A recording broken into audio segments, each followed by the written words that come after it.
এই বারে লেখাপড়া ভালো লাগে না, একটু ভন্ডর বাবার কাছে দেখি। বাবা, কি সমস্যা তোর বৎস? বাবা আমার কয়দিন পর এসএসসি পরীক্ষা, আমি কিভাবে পাস করবো একটু টেকনিক শিখাই দেন। আর তোর জন্ম কত সালে হয়েছে বৎস? চেষ্টা তো 1971 সাল থেকে চলতেছে, 2000 সালে হয়েছে।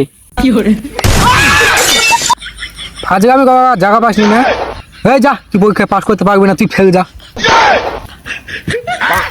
বাবা আমাকে একটা টেকনিক শিখাই দেন না। পড়াশোনা থেকে পাস করার একটাই উপায়, তোকে 3 বেলা গাঞ্জা খাইতে হবে।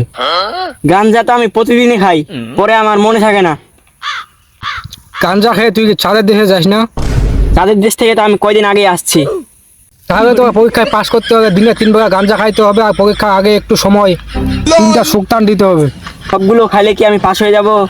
শুধু পাস হবি না, যেদিকে দেখবি শুধু চাঁদ দেখতে পাবে, চাঁদ। আচ্ছা তাহলে আমি খেয়ে পরীক্ষা দিতে যাব। তোর উপর শান্তি বর্ষিত হোক বৎস, যা।